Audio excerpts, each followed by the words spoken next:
विनम्र अभिवादन करतो। आपल्या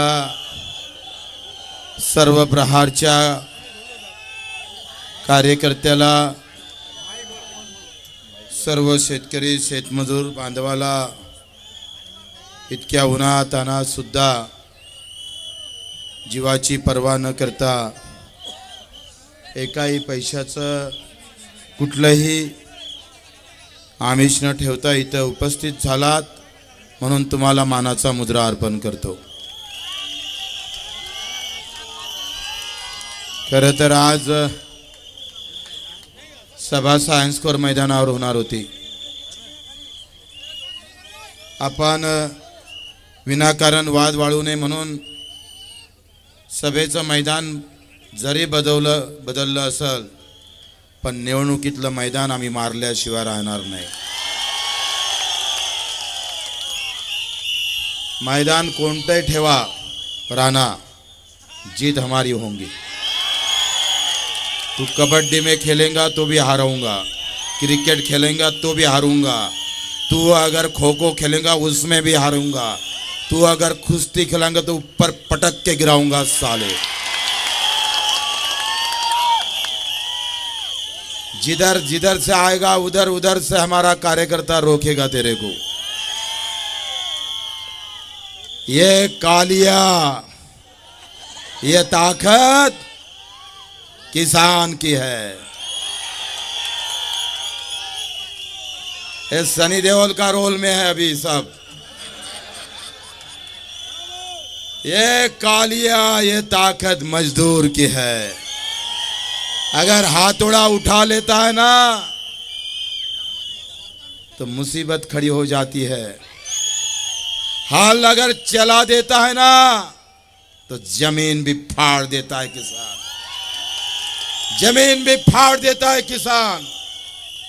तू हमसे टक्कर मत लेना, ये किसान की औलाद खड़ी है यहाँ, किसान की औलाद खड़ी है।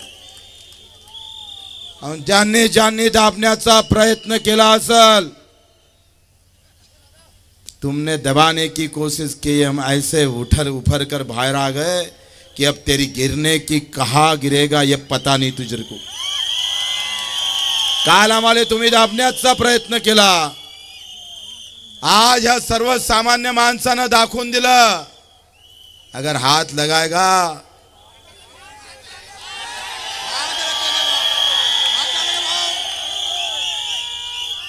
बाकी आपने बोल दिया है।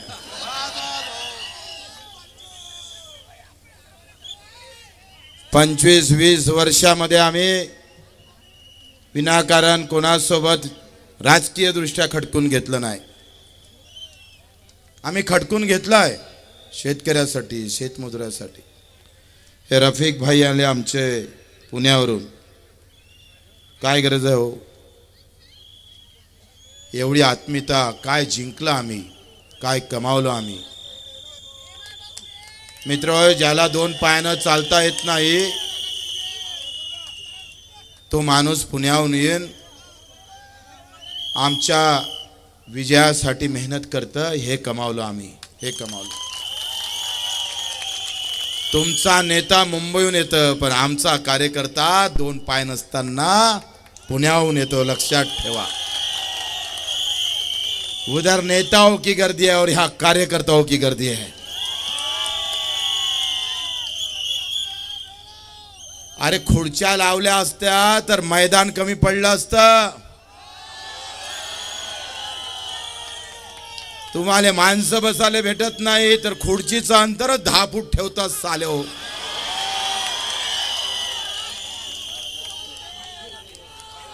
हे गर्दी काय आपण पाहतो एवढ्या उन्हात तानात हाय कुठे थांबणारा कार्यकर्ता तुमच्याकडे? नैनानं सांगितलं हा कार्यकर्ता जीवा मरणाची कुठलीही कधीही पर्वा करत नाही। अरे आम्ही भाग्यवान आहे का 300 वर्षा अगोदर जो इतिहास छत्रपती शिवरायानं रचला, बाजी प्रभू जेथपर्यंत विशाल गडावर जात नाही तोपर्यंत दोनही हात तुटल्यावर छातीवर घेऊन वार घेऊन लढला। हा आमचा कार्यकर्ता आहे। हा जातीपाती धर्माचे बंधन तोडून माझ्या कष्टकरी कामकरी शेतकरी शेतमजुरासाठी जो जो वंचित आहे, जो जो कष्ट करता, तो मुसलमान असू दे, हिंदू असू दे, तेली असू दे, माडी असू दे, पाटील असू दे, धनगर असू दे, भोई असू दे, हे जाती कधी डोक्यात न ठेवता लढल्याशिवाय राहणार नाही, हा आत्मविश्वास आम्हाला आहे। ज्या पूज्य बाबासाहेब आंबेडकरांनी एक एक शब्द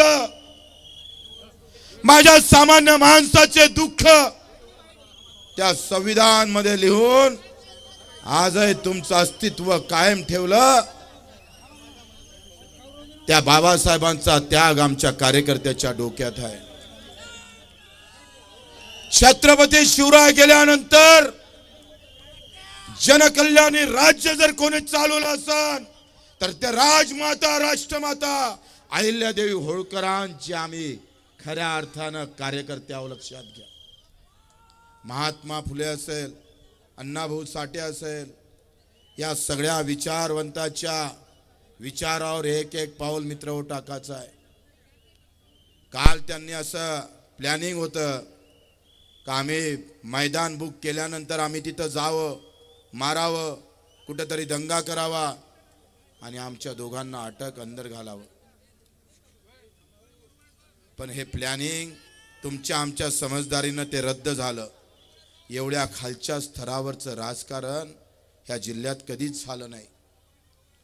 22 तारखेला भाजपाची परवानगी रद्द झाली। अधिकाऱ्यानं सांगितलं का तुम्हाला परवानगी देता येणार नाही, प्रहार शक्तीला ते मैदान दिलेलं आहे। 23 तारखेला सकाळी 8 वाजता सीओ गेले आणि सीओनं पूर्ण मैदान पाहिलं, तिथं रानाचा मंडप लागला होता। लगेच पोलीस आयुक्ताला नोटीस दिली। अत्याचार कसा असतं एखाद्या पिक्चरमध्ये सुद्धा अशा पद्धतीने दाखवल्या जात नाही, त्याचा बदला घ्यावा लागतो म्हणून सांगतोय। मित्रो, हा लोकशाहीचा खून आहे। दिनेश बुपची सभा रद्द नाही केली, लोकशाहीवर घाला घातला आहे आणि जो जो भारताच्या लोकशाहीवर घाला घाला त्याला उपळून फेकण्याची ताकद प्रहारमध्ये आहे, लक्षात ठेवा। 23 तारखेला अधिकारी गेला, अधिकाऱ्यानं पोलीस आयुक्ताला पत्र दिलं का तो रानाचा मंडप काढून टाका, कारण प्रहारला 23 आणि 24 ला मैदान दिलेलं आहे। आणि अतिरेकेचा मला वाटते हद ओलांडून टाकली। 23 तारखेला सकाळी मंडप काढा म्हणतं रानाचा आणि 23 तारखेला रात्री 7 वाजता आमची परवानगी नाकारतं आणि ज्याला नाकारली त्या बीजेपीला हे मैदान देतं। मित्र हो, हा इतका लहान विषय नाही आहे, हा एवढा सोपा विषय नाही आहे। अमित शहाना माहित आहे का मला माहित नाही, पण राणा भाजपची संस्कृती विसरून भाजपलाच बेकार करण्याचं काम करत आहे, लक्षात घ्या।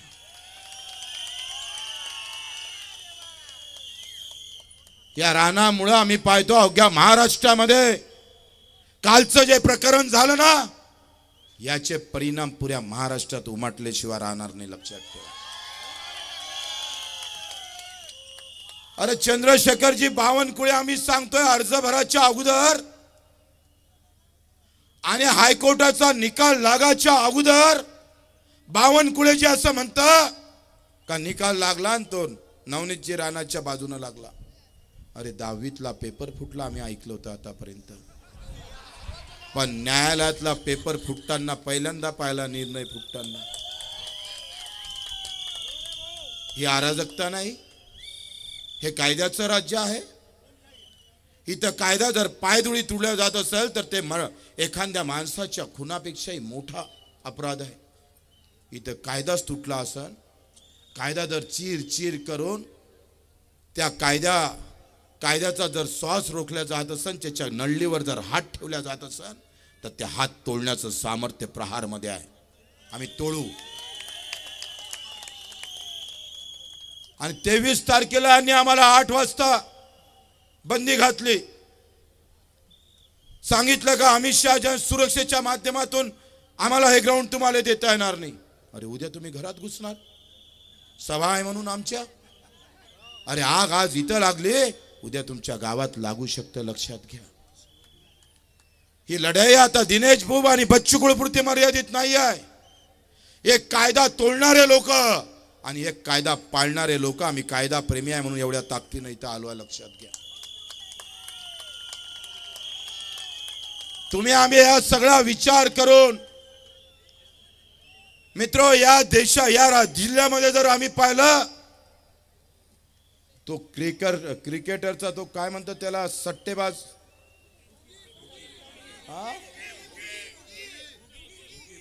बुकी, मला माहिती आहे, शेट्टी म्हणून कोणतरी आहे, सुधाकर शेट्टी अलग आणि दिनेश शेटिया. माहित आहे किती व्यापाऱ्याच्या मुलांना आत्महत्या केल्या असेल? एका व्यापाऱ्याच्या मुलांच्या हातून 25-25, 30-30 लाख सट्ट्यात गेले. हा अमरावती जिल्ह्यातल्या अतिशय श्रीमंत लोकांसाठी असणारी मोठी अडचण होत आहे, लक्षात घ्या. हा सट्टा अमरावतीतून चालतं.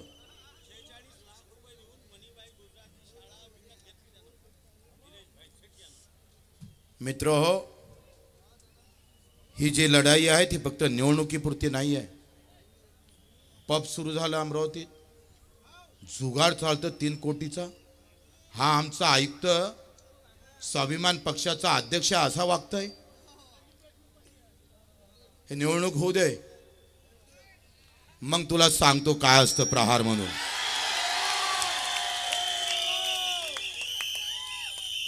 अरे सामान्य माणसाच्या कष्टाच्या खिशात जर हात टाकत असेल पैशामध्ये, आमच्या कष्टाच्या पैशामध्ये पैसा आम्ही तुम्ही जर हिनावून घेत असाल, तर हे अधिकारी जर आम्ही पाहतो एखाद्या पार्टीसारखे वागत असाल, तर त्याची आम्ही खैर ठेवणार नाही. 350 गुन्हे दाखल आहे बच्चू कडूवर. ते काही आमच्यासाठी नाही, लोकहितासाठी आहे. आणि मग ह्या लोकहितासाठी आम्ही कधी माघार घेतली नाहीये. मित्र, आज आपण पाहतोय अमित शहा सारखा एखाद्या चांगल्या गृहमंत्र्याचा सभेला गालबोट लावण्याचं काम आम्ही नाही केलं, आपल्या रवी राणानं केलं. आम्ही त्यांचं मैदान नाही घेतलं, त्यांनी आमचं मैदान घेतलं. आणि तू आम्हाला नौटंकी म्हणतं. अरे आम्ही जर नौटंकी सुरू करून ना, तर अमरावतीत पाय ठेवू देणार नाही साल्याला.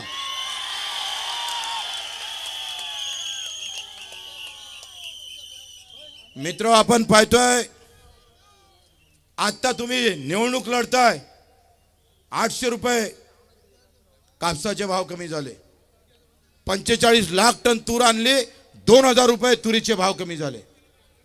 शिक्के मारताना विचार करा.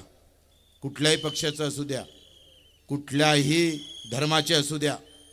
मला बरं वाटलं रफिक सेठ इथं आले. रहमानबाई आहेच. मागच्या वेळेस आमच्या विरोधात होते, 80,000 मतं घेतले होते आणि मी 5,000 मतानं पडलो होतो. आणि रफिक सेठ म्हणजे काही लहान माणूस नाही आहे, एक विचारवंत आहे. ज्याने छत्रपती शिवाजी महाराजाचा पुतळा ते नगराध्यक्ष असताना आचलपुरात उभा केला.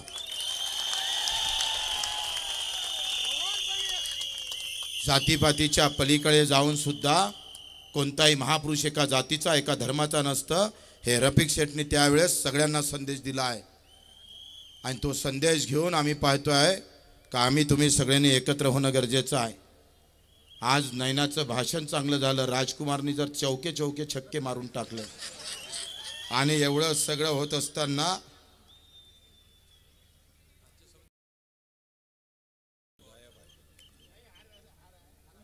आता हे भाषण सगळे चांगलं होऊन नाही चालत, बटना दाबा लागल ना, नाही तर बम नारे देऊन राहिले. आणि बटनाच नाही दबल्या तर काय पाव तुमच्या इकडे. आता इथपर्यंत जबाबदारी आमची होती. रात्री 3 वाजता झोपायचं, 6 वाजता उठायचं, 100 सभा घेतल्या आपण. ऊन ताण कधी पर्वा केली नाही. पायी पायी चालत गेलोय आपण. प्रत्येक गावामध्ये जिथं जाता येईल तिथं जाण्याचा प्रयत्न केला आम्ही. तुम्ही सुद्धा कष्ट घेतले. पायी फिरला कार्यकर्ता. आम्ही पाहतोय त्या आमच्या चांदूर बाजार, अचलपूर, त्या अंजनगाव, सुरजीला, तिवश्याला लोकांना मोटरसायकल काढली. वर ते सूर्य इतका तपत होता तरी गावातला आमचा कार्यकर्ता दिनेश बुबचा प्रचार मोठ्या सन्मानाने बगर पैशानं करत होता. असा कार्यकर्ता भेटणे नाही. असा कार्यकर्ता हिंदुस्थानाच्या धर्तीवर कोणत्या कोपऱ्यात सापडत नाही. तो महाराष्ट्रात सापडतं. त्याचा अभिमान आहे आम्हाला. तुम्हाला मानाव तेवढं कमीच आहे. अरे नेत्याचे पाय धुवून पेतात लोक. बच्चू कडू तुमचे पाय धुवून पेणार आम्ही.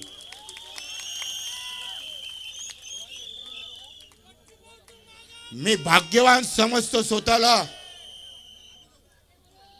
का एवढा ताकदीचा कार्यकर्ता या देशातल्या कोणत्याही नेत्याला भेटला नाही.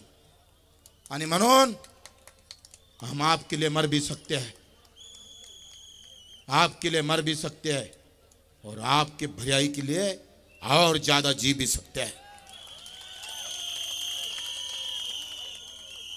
मित्र, या निवडणुकीनं पुन्हा कार्यकर्ता जागृत केला आहे, जिवंत ठेवला आहे. हिंदुस्थानाच्या निवडणुकीमध्ये एका इकडे नेत्याच्या भाषणाची गर्दी आहे, दुसऱ्या इकडे माझ्या कार्यकर्त्याची गर्दी आहे. आणि हे खऱ्या अर्थानं वेगळं लक्षण आहे. या म्हणून आपण सर्वांनी एकूण जाताना बरेच लोक आले नाही. काही पोलिसांनी मधात अडवलं कार्यकर्त्याला, येऊ दिलं नाही मुद्दा म्हणून. इकडे रंगबाजी सातत्यानं चालू आहे. आणि म्हणून ही सगळी रंगबाजी धुवून काढायची असेल तर 26 तारीख महत्वाची आहे.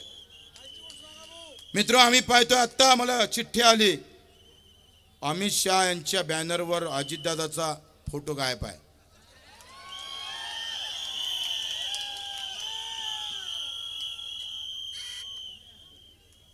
ते प्रवीणजी पोटे आणि काय म्हणते निवेदिताताई चौधरी, बोंडे गिंडे 18 पगड मराठी त्याच्या सोबत आहे.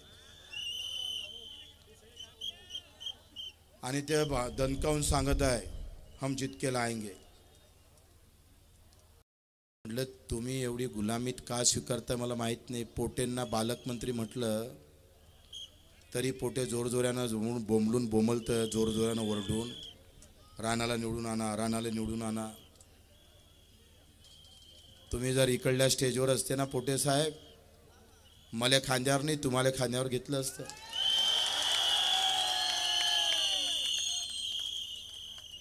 आखरी नावा गावात आणि पदात काहीच नसते. काही लोक असे म्हणत कि भाई इस बार पंजा को चलाना पड़ता. मुस्लिम एरिया में एक अच्छा कार्यकर्ता मिला, बड़े सिटी को क्यों नहीं चलाते?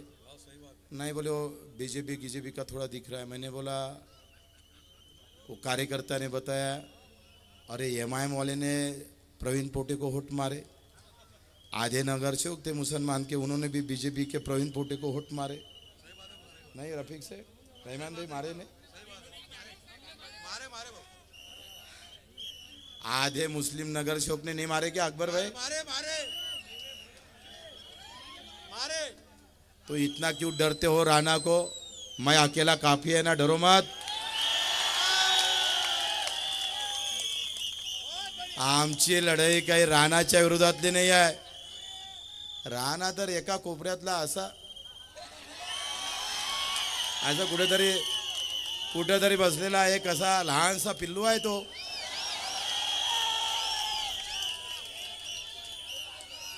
अरे हम चलते तो पूरा महाराष्ट्र हला देते हम. अरे आम्ही मंत्रही नाही घेतलं, मंत्रीपद मंत्रालय निर्माण केलेलं आहे. तू त्या नदीतला पाणी घेणारा एक लोटा है, हमने तो नदी पैदा की है यार. यहाँ तो नदी का निर्माण किया है, मंत्रालय निर्माण किया है. विनाकारण उठला सुटला बच्चू कडू शिवाय तुला दुसरं काही दिसत नाही. जास्त बोलत राहिला तर रात्री स्वप्नात येईन आणि चालला जाशील, काम काही वांदा होऊन जाईल. इतकं कोणाचं नाव घेणं बरोबर नाही आहे.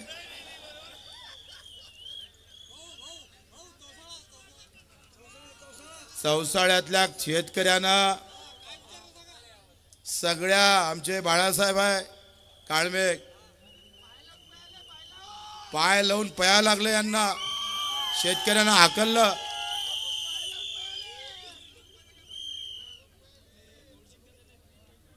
आणि आता शेवटचे 2 दिवस आपल्याकडे आहे कत्तल की रात है गेम पलटाने वाली रात है आणि आपल्या सर्वांना अतिशय जसं दिनेश भाऊनं सांगितलं का कुछ अफवाहें आएंगी पैसा वाटणार आहे आम्ही उभं होतो त्या वसुताई आमच्याकडे विरोधात उभ्या होत्या तेव्हा आमच्या कार्यकर्त्यांना एक म्हण काढली होती आजीचा बटवा खाली करा आणि बच्चू कडूले निवडून आणा मला तर एवढा आनंद आहे का एवढा पैसा रानाचा बाहेर येऊन राहिला तो सामान्य लोकात चालला म्हटलं जमलं बे बाबा जीत गए आपण जेवढा बेमानीनं कमावला होता उतना निकाल लो पैसे गायब आणि खासदार की गायब दोनों आहे